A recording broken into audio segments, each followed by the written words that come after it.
the paradox here is that when we're actually able to name experience and get in contact with it, we can now start to more objectively make our own choices. We can start to operate from a place that isn't hijacked by fear, that is more about what choices we want to make, about what decisions we want to take and how we want to act. And I think fear plays a really important role. I often say, if they're not scared, I'm scared. Yeah. I'm even more scared because I think it speaks to the importance of the function role, the very safe role that fear plays in making us very alert and aware in high consequential situations. Why would you say it's a valuable friend to have around? Because fear can give you the energy, the alertness, and the evolutionary role that fear can play is to help us get out of these very dangerous situations. And bravery only exists with fear there. Yeah, that's a good point. So bravery doesn't exist when it's not. And I think so, first of all, if we really embrace bravery, it means it's in the face of fear. And so I think that the bravest act that we can first do is... Welcome, Jason Patchell. Thanks for coming, mate. Pleasure. Sports psychologist, all-round good guy. Thanks. Dad, expert in many things. But I'm really excited to have you today on the podcast to chat about a few things that you're really interested and passionate about. So for people just tuning in right now, mate, if we start from a broad scope, mate, is, we're both psychologists. And I think, I've been very fortunate to work with you at Surfing Australia, and we've had lots of time together to think through our views on different things and collaborate on different things, which I'm very appreciative of. And I think, it comes to my mind as one of the leaders in sports psychology in Australia, really, in AIS, your influence within the whole network is quite large. Most sports psychs in Australia know of you. So I think that this first question will be really interesting to put to you. So if we would explain in your understanding of what a psychologist is and what might be some of the reasons why someone would even see a psychologist in general populations, but also sport. Well, first of all, thank you. That's a really kind thing to say. I think one thing we've got in our Australia is a really good, strong network of sports psychologists, with support from the AIS. So, really fortunate to be part of that network and team, and you're part of that as well. So that's a real strength in Australia that we have. In terms of the question around the relevance of using a psychologist, look, it's pretty simple for me. I think it's the lowest hanging fruit. I think we put a lot of investment into how we can function better in terms of our physical lives, in terms of a lot of perhaps more obvious areas of our lives. I think our psychological functioning is probably the area that we can probably get a lot of gain from by putting perhaps a little bit more effort into. And I guess what I'm talking about there is paying a little bit more attention to our inner worlds, our emotional worlds in particular. That stuff's not obvious, right? It's obvious for some of the challenges and problems we have in our lives, but it's not obvious in terms of how do we actually understand our inner worlds better, how do we listen to them and understand what it means, and how do we regulate some of that. So I think that's the bottom line for me, is hopefully working with a psychologist should be able to really kind of make some really good gains in your life, whether that's in work, in relationships, in sport. It doesn't have to be when you're in a crisis. Obviously, that's an important part as well. But hopefully there can be some understanding that this is about how I can actually maximise my relationships in life, and actually learn the appropriate skills and understand myself better to enjoy my life a little bit more. Yeah, exactly. And I feel there's a very much a bi-directional relationship between mind and body, and it's one organism at the end of the day. Yes. So things that we think of influence our physical world, yep. and stuff that happens to us physically influences our internal world. So I think sometimes we're only looking at one version of the events, where this person is made up by many different things, and someone's internal world has a huge influence over their life. Yeah, I think I agree with that completely, and I think there's obviously a lot of stigma around dealing with our emotions and experiencing certain emotions. There's a lot of myths and probably misunderstanding about certain feelings and the appropriateness of feeling certain things.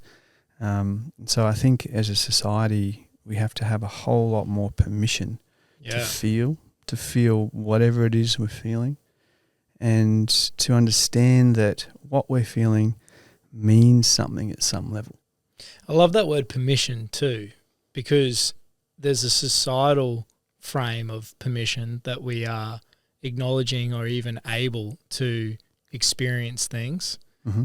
But there's this internal permission as well. And I think both sometimes get overlooked, that before we can even begin to start moving through things and maybe making change, where's the permission to even look and start? Absolutely. I think that's the more powerful piece. Yeah. Right? Are we giving ourselves permission to pay attention, to make room for, to understand, how are we actually going from an internal world perspective? How are we feeling? How are we thinking? What are we valuing? All those areas. So I think that's the work that can be done, and that's the lowest hanging fruit, I think, in terms of creating change and meaningful impact in our lives. Yeah, absolutely. And then for people that might have not seen a psychologist, why the formal accreditation of a psychologist? What do you feel the benefit of that is, and what do you feel that accreditation actually provides a practitioner? So, it's a good question, because I think, we were talking about this earlier, there's a lot of people that perhaps aren't psychologists, that have different histories and entry points into doing this work, right? Or playing in this space and supporting individuals psychologically. I'm always careful of just being not discriminating on people's qualifications. I think we have to be careful of that, because I think there are people doing really good work in this space and have some really good insights and knowledge. But I think what I'm always encouraging people to do is to be really good and thoughtful consumers of information, whether that be a psychologist or someone else that you're working with. Even social media, I think, is a big one as well. So I think the specific role of accreditation or registration over and above someone that's not is, first of all, we've probably got a stricter regulations that help us ensure that all psychologists have to operate ethically, and we have to operate from a best practice point of view. So we have to be informed by research, and we also have to play or practice within our scope. And so we have to know where that scope ends, and we have to appropriately make a referral to someone else with greater expertise. So I think there's a few things there that I think hopefully provide some quality assurance, and really are important for people to feel they can trust in the profession, and trust in psychologists supporting others or in this process. Yeah, I think being guided by an evidence base is really important. having the trust that this person is going to operate within their scope. Yep. And I think there's that whole piece of the ethical, legal nature around confidentiality, around the best interest of the client, I think also provides some reassurance. Absolutely. Yeah, it's critical. And not to say that others won't operate like that, but I guess there are stricter guidelines for psychologists to operate like this. And if we don't, in the event that happens, there is consequences. We can be deregistered. There's a complaints process. There's gatekeeper kind of functions that clients can access when they're working or have worked with a psychologist. Yes, I think that there's been a couple somewhat quite notable examples in media of that happening, one in Australia, one in America. I think the Married at First Sight guy. I don't know if you saw about that. No, I don't. I haven't caught that, no. Yeah, and then good old Dr. Phil in the States. I remember doing it. And look, it's probably worth mentioning that in different countries they have different regulations and different registration pathways as well. So that gets very tricky when we're talking globally. But I think if we're just locking it down to Australia, I think that's pretty clear. Yeah, for sure. And you did mention before about social media, because there's so much information out there now. Obviously, this podcast is also trying to provide information that is accessible to people, but hopefully in an evidence-based manner, in an ethical manner as well.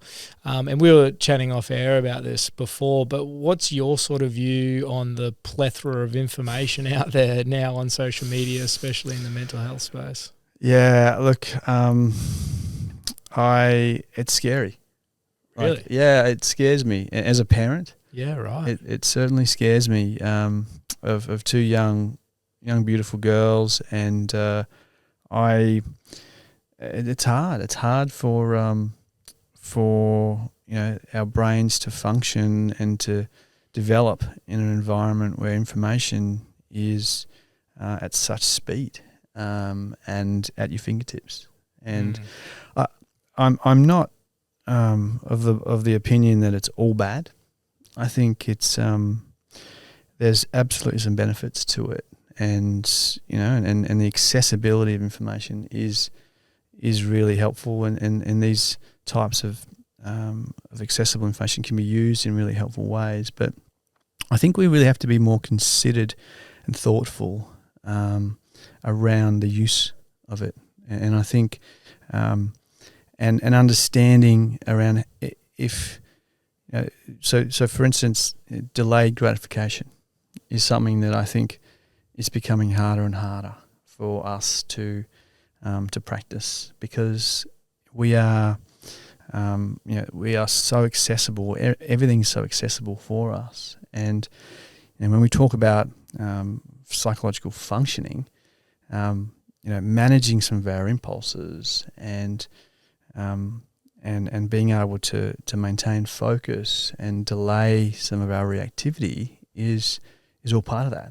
And so I think we need to think about what are some of the other environments, contexts, ways I can practice, managing some of my impulses, my emotions, so that I'm not always creating this very reactive, impulsive kind of experience. And I think sometimes a lot of the social media platforms are about that. Yeah, right? They're targeting that. They know that it's an easy, quick hack to someone, to someone's brain. That's how it's wired, and that's what it likes. And so I often think it's swimming upstream. How do we practice swimming upstream sometimes? And then how do we be more informed and wise about what we're consuming? I think that's the other piece. Yeah, and as you're saying that, I almost think of it's almost an analogous to food, in the sense that there's so much fast food out there, and there's food science, and the science is literally created to have low nutritionally dense food, high calorically dense food. And so you're going to eat and consume a lot of it, and it's scientifically designed like that.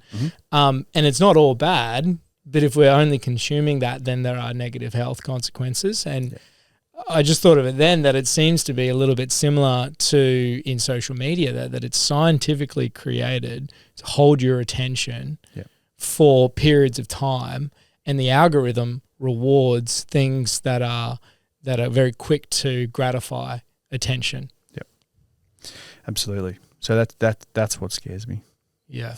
As a parent, it's only moving one way. Yeah. And so I think that the fear is probably more related to just, how is this going to play out for my kids, and as a society, and how are they going to learn those important skills in life, and how do we put boundaries around some of these things and to maximise their benefits, but also buffer some of the negative consequences. And any thoughts of how you were going to navigate that, mate? Well, my wife or any suggestions for those out there as a psychologist and a thoughtful father? Yeah. Look, my kids are probably yet to get to that point where it's meaningful to them. But I think, we need to have the conversation. We need to treat them. We need to talk about it. We need to, show some curiosity, and appreciate why people are attracted to this. Yeah. So I think that we can't demonize it. We need to really have a well-balanced and reasoned conversation around it. I think we need to have a conversation about the evidence that's coming out around brain development, and actually educate our young humans about some of the consequences and some of the impact that it have. And so we're kind of trying to create an informed choice. I think that's the target. That's our goal. If we can create informed choices and educate and these young humans about that, I think that's the best that we can do. Absolutely. And I think that's actually a perfect thing to suggest in almost every situation. Like if we go back to our food situation, we can't just say, don't eat this bad. That's not going to happen. And I think certain nutritional movements have previously done that. And as soon as you demonize something that people have strong emotional connections to, they're going to get wonderfully defensive and go, what, you're telling me that everything I think in my world is wrong? Yeah. And so that's not how we're going to see any behavioral change. So education and knowledge is where we see change. Exactly. So and knowledge is the first step to informed decision and choice, as you say.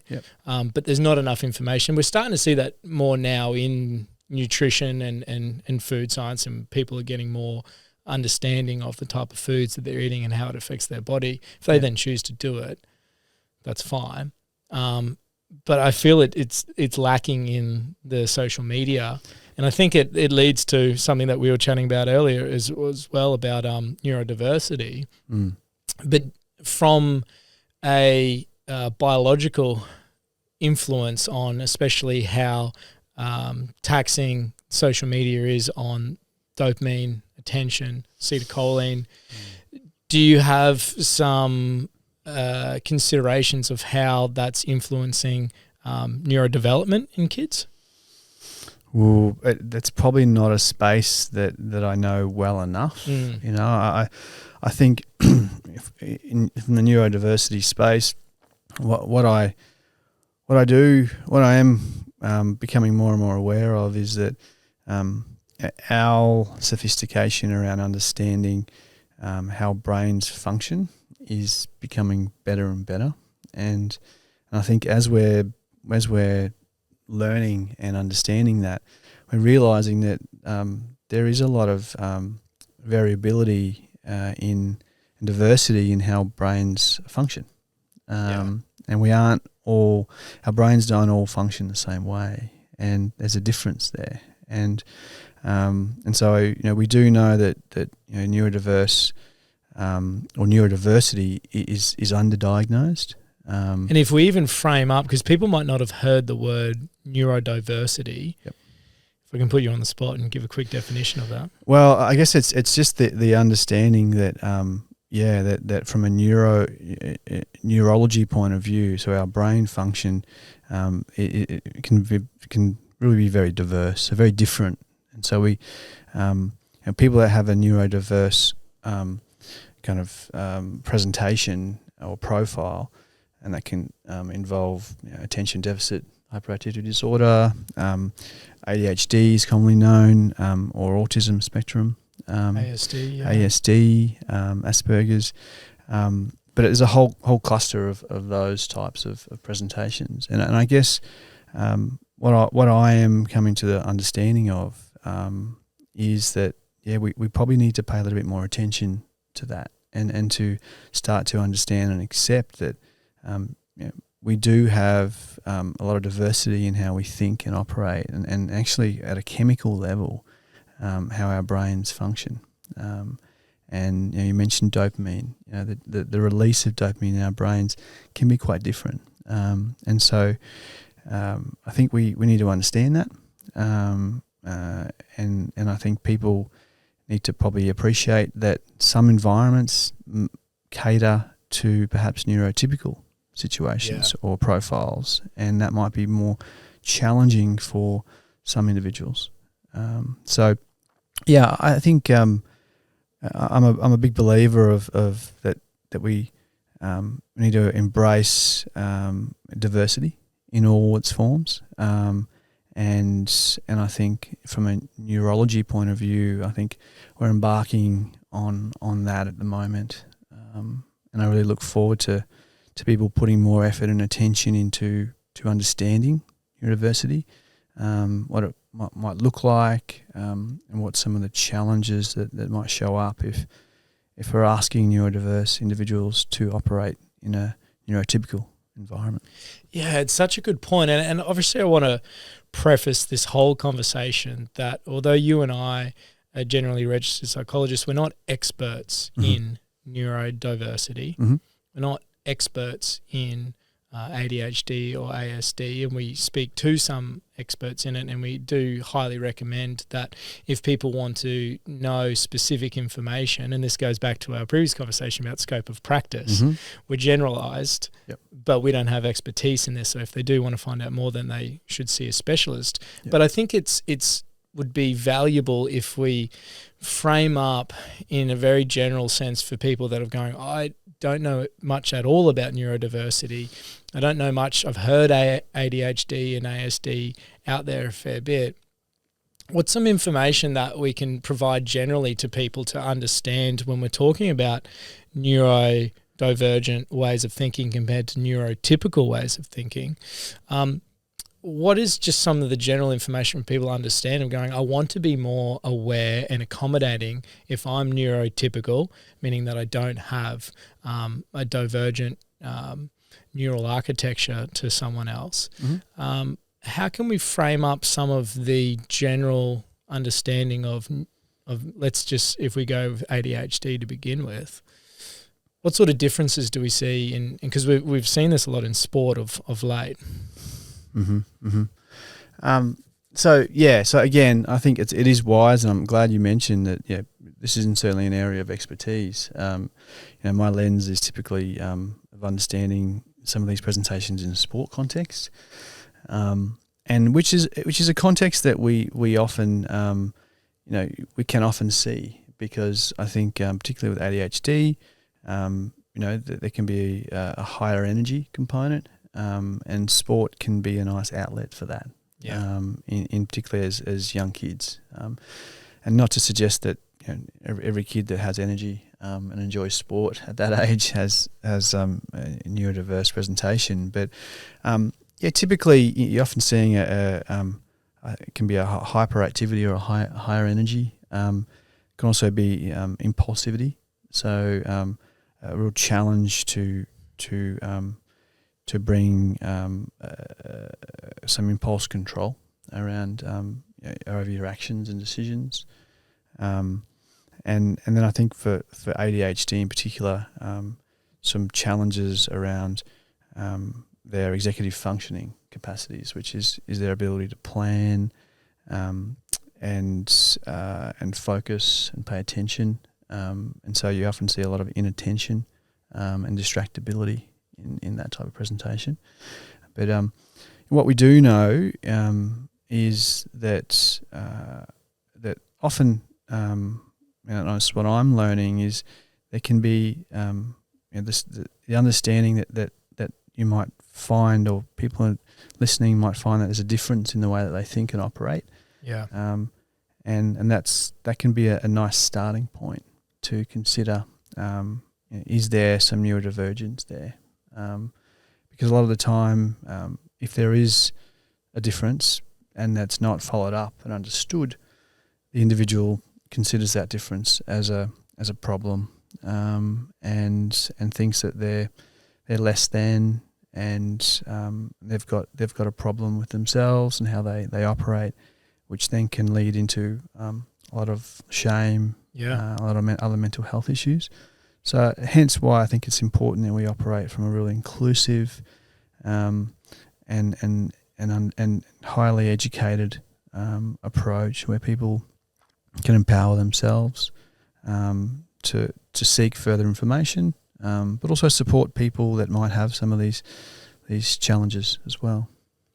Yeah, definitely. And the way I kind of think of it and frame it up broadly is that it comes under the umbrella of neurodevelopmental disorders, meaning that through the development, there is the neurological inability to inhibit certain neurochemicals. And I think that just gives a broad appreciation, because then we see it differentiate into two different categories, in the sense you've got the inattentive part and you've got the hyperactive part, but both have the inability to inhibit certain neurons firing. One is from more a motor neuron point of view, and the other one is inhibiting the information coming in for you where to focus. So I think that's a bit of a myth too, that people with ADHD, they can't focus. No, they can focus really well on things that they like.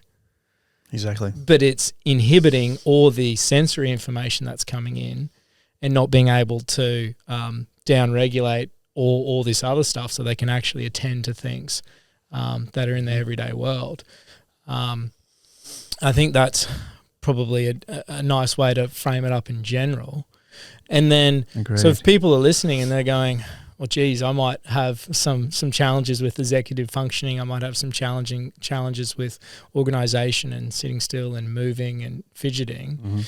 What would you suggest might be well, again, I think your GP is a good point of call, and to follow up with a clinical psychologist, that can do a further assessment to better understand if there is some of these presenting challenges, but also want to say that while that certainly presents us some challenges, and there are genuine some challenges, there are also some gifts here that we see in sport. Yes. And I think the higher energy states, the impulsivity can actually be quite a functional thing. It can work for athletes in terms of their quick decision making, their ability to make decisions with instincts, and just their ability to be very flexible and creative.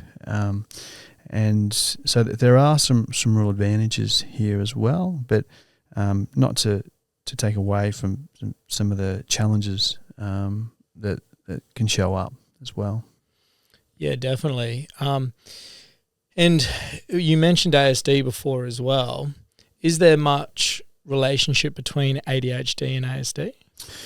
I think there can, well, from the research that I've read, and again, I want to preface this with not being an expert in this space, but there can often be quite an overlap, between the two. So it's kind of certainly not my area, but I think if people are finding that, as they're starting to understand and reflect on this themselves, really encourage them to follow that up with a conversation with a GP, which can direct them to appropriate assessment. Yeah. And then what about if we stay with that sporting lens and we say that we have and we have an understanding that either teammates or people within the organisation has been diagnosed with neurodivergency, with ADHD, ASD, and you speak about being more inclusive and that so many settings are more set up for neurotypical people, what might be some considerations for us that are more neurotypical to be more inclusive? Yeah, it's a good question. I think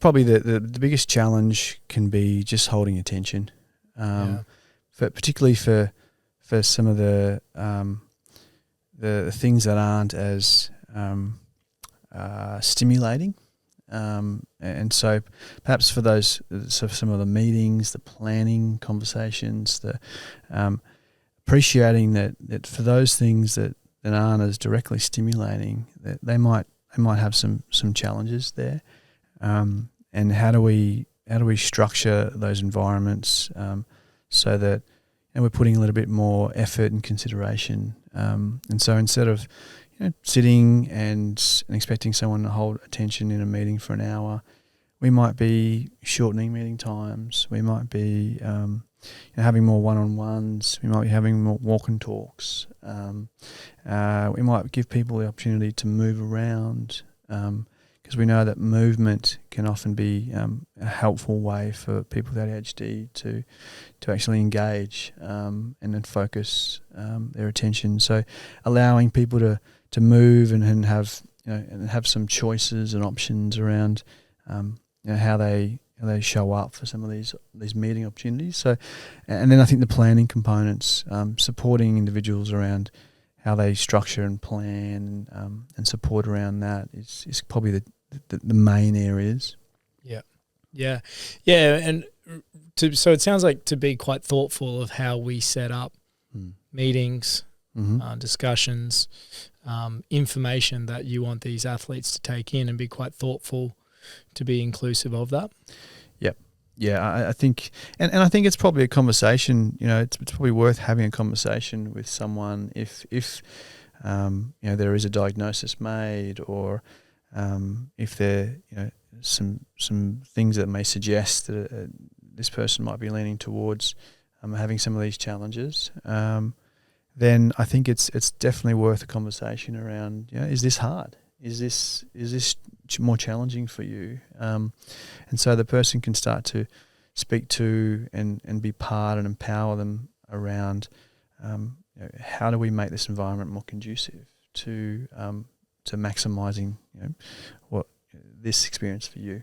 And then it makes me think: is it plausible then that the coaches that are coaching these athletes, who historically and quite commonly were athletes themselves, if we're talking about the greater prevalence of ADHD and neurodiversity in athletes, how does that then present with coaches, and would that then present some challenges with executive functioning and organisation?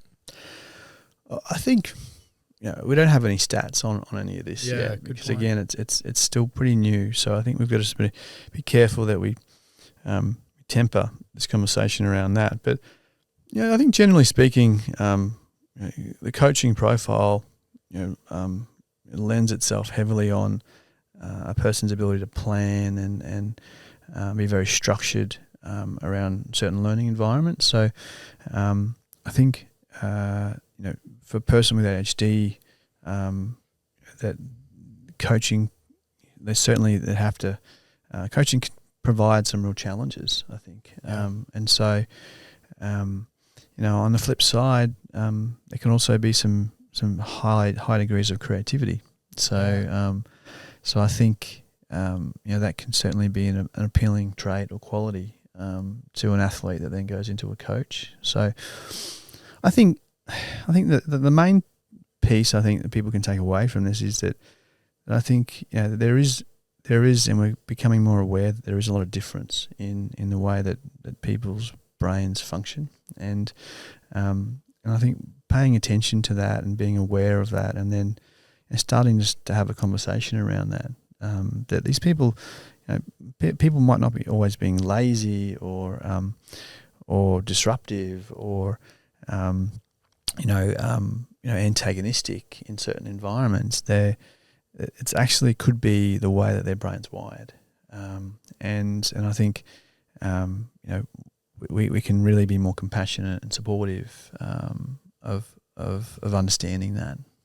Yeah, I love that. I think being more compassionate and understanding in all areas of life is very, very important, especially when people's brains are literally taking on information and stimulus differently to you and I, and having conversations to best support those people, and empowering them to have informed choices of how they then look at that. Absolutely. I think that's really, really point. important. To switch gears slightly, it's probably still in the space of informed choices, but I'm really excited to chat to you, Patchy, about your involvement in the upcoming Olympics. Obviously, we both work together at Surfing Australia, and one of the wonderful opportunities that you have is going to Tahiti in Teahupoo. You've done a couple of strike missions there. You'll be there at the WSL event. But Olympics, and a lot of people might not know that although the Olympics is in Paris, the event is in Teahupoo, which I think is the most French thing I can think of to go, let's just do it. But for those, firstly, that aren't aware of what Teahupoo is, explain to them about the wave that is Chopes. Yeah, look, it's so there's a wave over in Tahiti. It's called the end of the road, or that's where it's located. So, and it literally is the end of the road. And it's a beautiful, beautiful place. Yes, and it has a really scary, terrifying, coral reef break. And it's, I think, typically it was a closeout, and which means that there's not too many opportunities to get out of there once you're on the wave. But it's very shallow. It's very powerful. It really evokes a lot of fear in the hearts of very skilled surfers. So they're going to be holding the Olympics there. So it's going to be really exciting. It's super exciting, I think, for the sport of surfing. I think for the Olympics, for everyone to watch, and the time zone is going to be a little bit more conducive for us. But I think it's a really interesting thing to explore, because people that might not have watched much surfing might have slightly different conceptions of what surfers do and where they compete. And you use the word terrifying, and it's a really dangerous wave, isn't it? Especially when the swell picks up and it's a closeout, and there's coral reef, and the prevalence of injury there, I believe, is one of the highest in the world. Yeah, it's dangerous. It sure is, and it's only for the real skilled surfers. And in Australia, we have some very talented, highly expert surfers. So it's going to add another element. I think, a lot of our Olympians in Australia have surfed and surfed very well there before. It's an event that's on the world tour.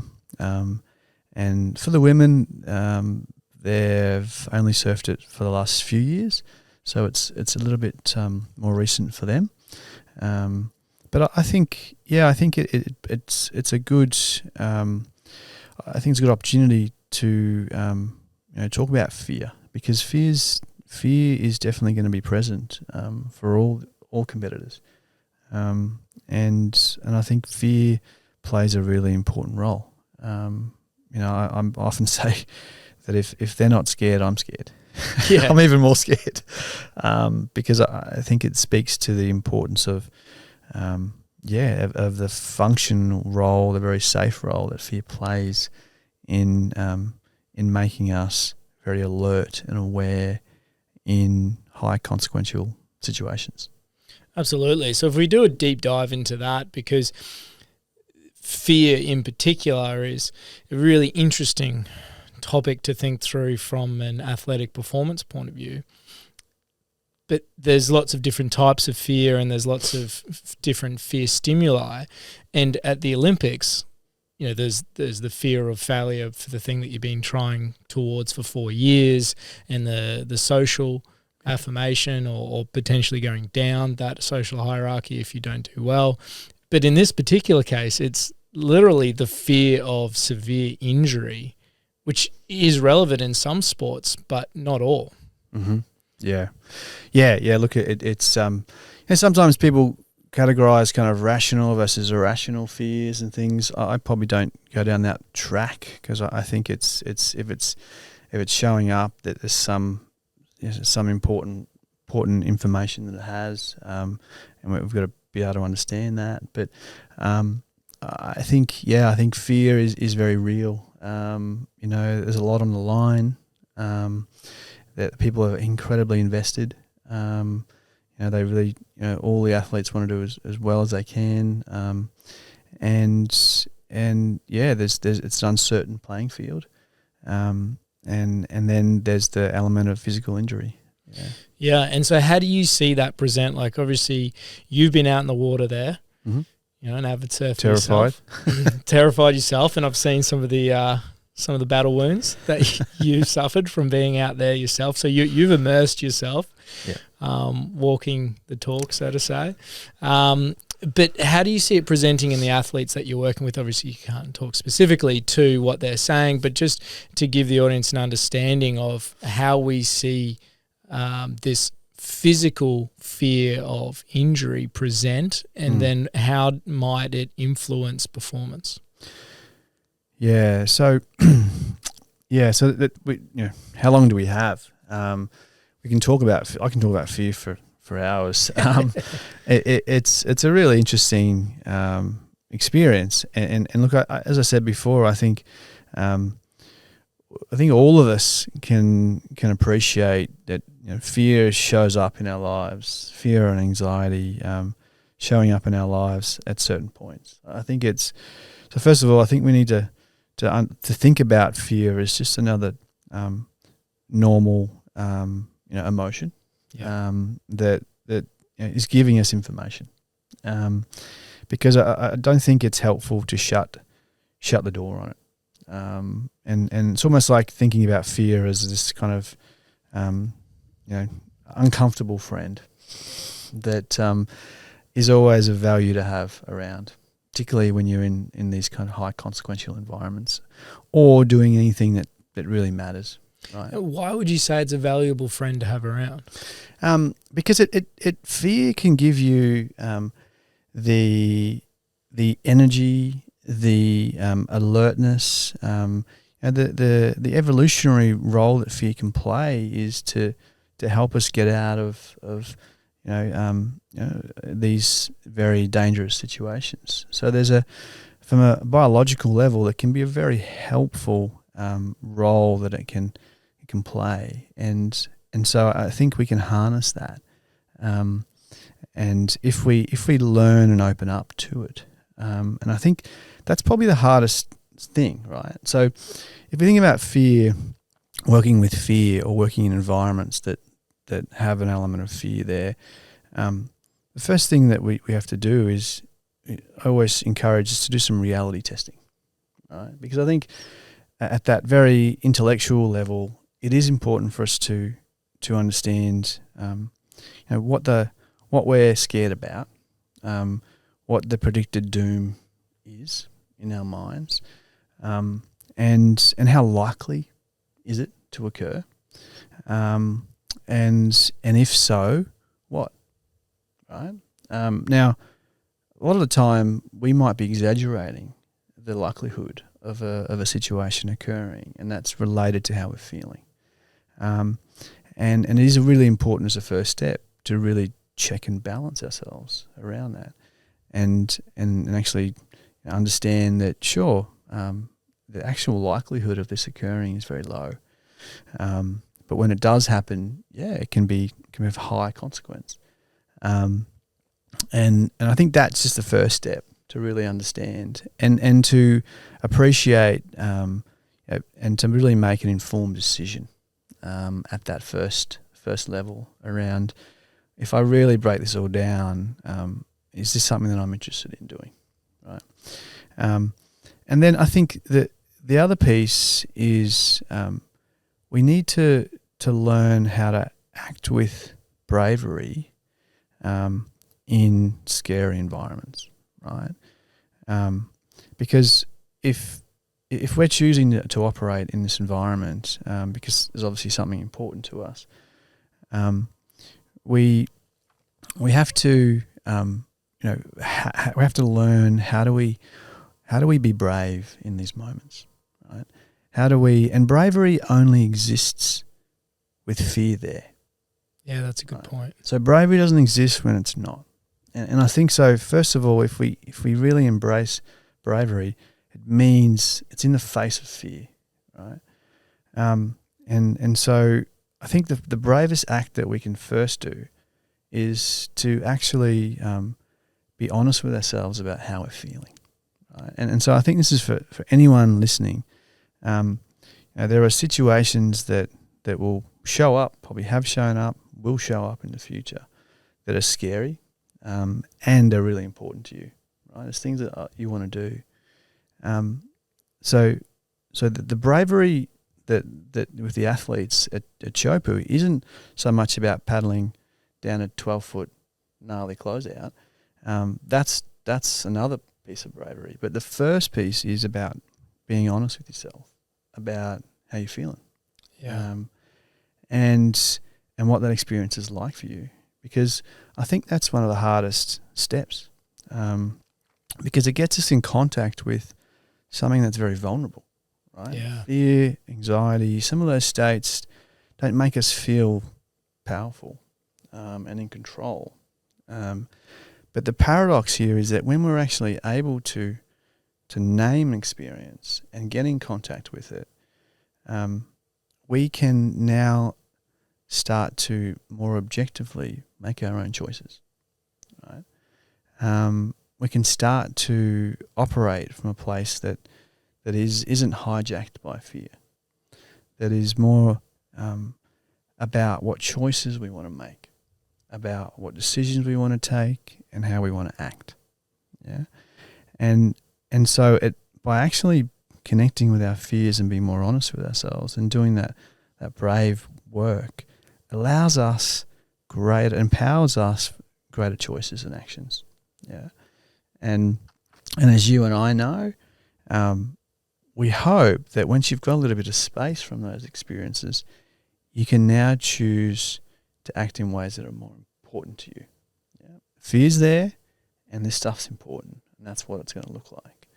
So the work that we do is starting to understand what fear is, what it feels like, how it shows up, what happens when I'm hijacked, what does that look like? But then on the flip side, what do I actually want out of this? How do I, because the interesting is we can feel big feelings and still act in line with our values. And I think, and that's about what are we willing? That's a willingness question now. Right? Now that we know and we're honest and we're clear on all this stuff, now we can make decisions based on what are we willing to do and to feel and how do we want to operate in this environment. No surprises is, I think, the motto has to be. I love it. It's so beautifully said, mate, encapsulating all of that. And that first step you say is so important. Can we actually sit here and be honest with ourselves about what's showing up? And, you know, everyone has challenges with that. And I feel maybe more particular from the male side of things in an action sport. Do we actually even have permission to be honest with ourselves and the world about what's going on inside of me? Because there's such this stigma or really this myth that you have to be incredibly stoic and you're this radical surfer and you just need to have no fear and head down and charge. Do you see that as a problematic conceptualization of the elite professional surfer? Yeah, absolutely. I think that we find that and I've come across that in all sports, right? It's that particularly for males, but it's so far from reality. A lot of the athletes that I've had the pleasure to work with have such a high degree of sensitivity, and it's that sensitivity that allows them to tune into their environments. But it also means that they're also attentive to how they feel, or how they feel can be quite loud. And so I think it's really important for all of us to appreciate that that robot-like image isn't healthy. Well, it's detrimental, isn't it? It's detrimental. It has consequences and costs. Has consequences. It's unsustainable, and a lot of the time it doesn't exist. It's a myth that we all try and, well, not all, but some people try and ascribe to, and it doesn't end well. No. So I think all of us are all human. Elite athletes are human beings as well. Human beings, more importantly, and and they might have a very highly crafted skill set in a particular area or in a number of areas, but that doesn't mean that their emotional systems work any different.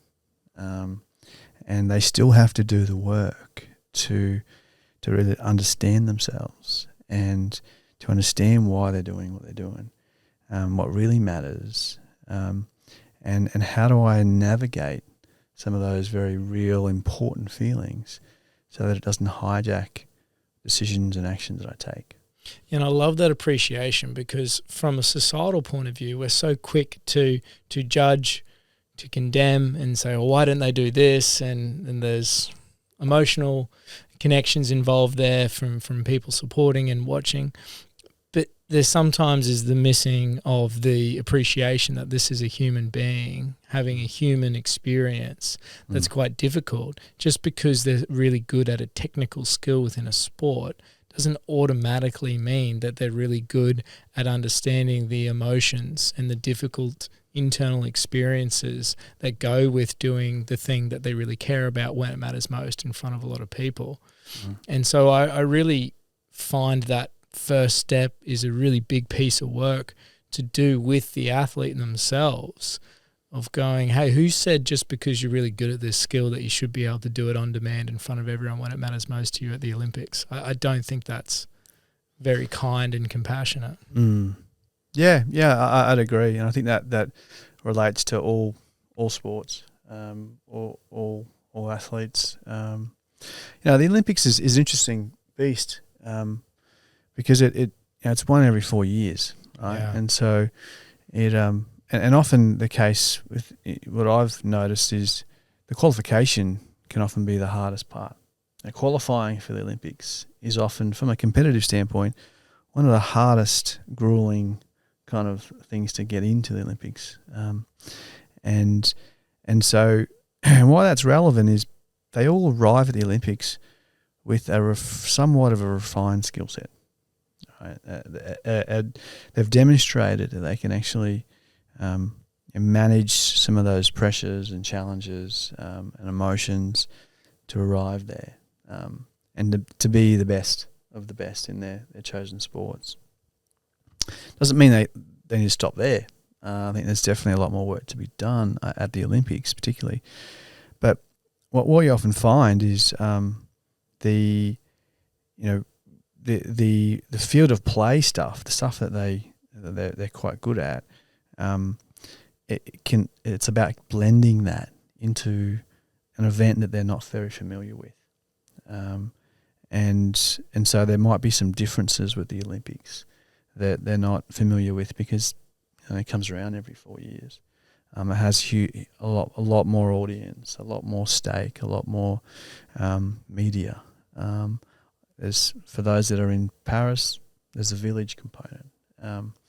There's all these different organisational components, logistical components that are different. And I think that the challenge for athletes is how do I maintain what I'm really good at and what I'm used to in my field of play, and how do I get the blend right with how I have to problem solve and adjust to some of the differences here.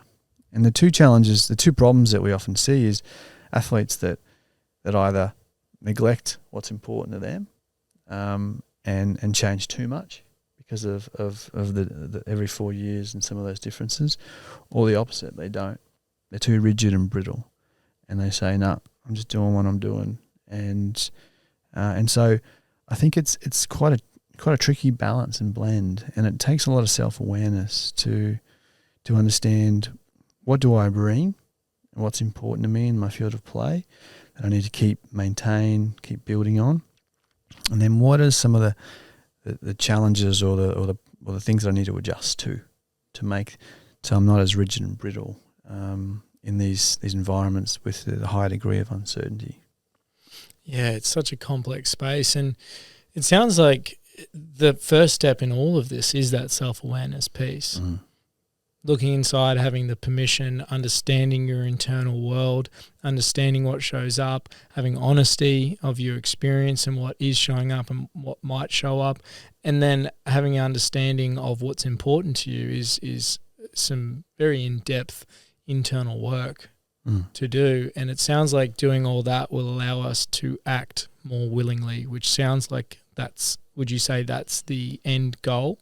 Yeah, I think ultimately it gives you more options.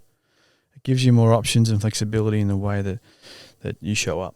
And I think with those options, it empowers you to operate in different environments and do what you think is most important. Yeah, definitely. And to provide the listeners the understanding behind that, what do you think is sort of some of the things for them to consider, some of the work for them to consider, some of the concepts or thoughts to even start if they're going, hey, I'm in a situation where there is some real fear in whatever I'm going to do, whether they're in a sporting environment, whether they're in an occupational environment. Where do you think some work might generally be started in how they move through fear and act willingly? Well, yeah, that's a good question. I think what's out of this conversation and maybe existing understanding, I think it's probably just being a little bit more paying attention and putting a little bit more time into appreciating our emotions, how we feel, starting to listen and pay attention more around that. Now, particularly for males, being more curious around that, I think is probably a really important thing. And that might be a hard and time-consuming process, and hence why I think we can use others, whether they're professional support, to help us and feel safe enough to do that work. I think I'm a big believer of mindfulness. I think mindfulness helps us, quieten down some of the other noises and allows us to observe and pay attention to our experience as it is. And so I think there's a lot of benefit in practicing mindfulness, and not so much always mindfulness meditation in the sense of the very passive way to do that, but you can do mindfulness in a lot of different ways by really just paying attention to the here and now in a non-judgmental or compassionate way. They're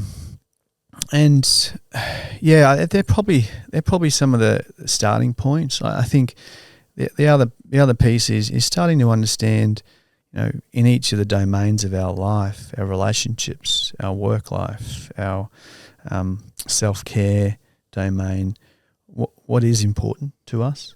And so, starting to really put some energy into clarifying what that is.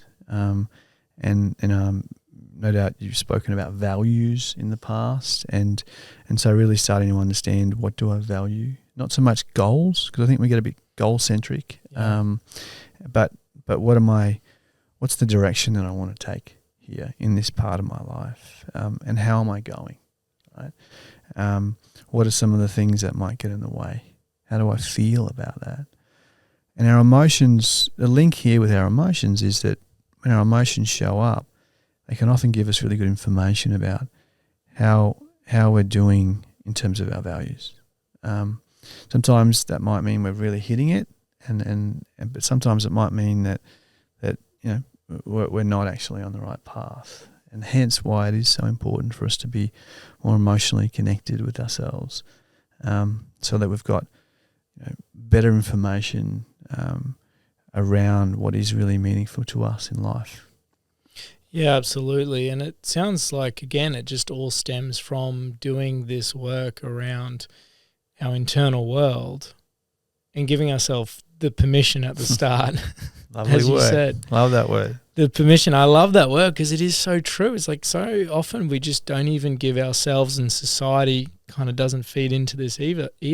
Especially I feel in males. There isn't even this permission to start looking internally and having the honesty to understand and appreciate these very, very normal emotions that, as you said, are very evolutionary.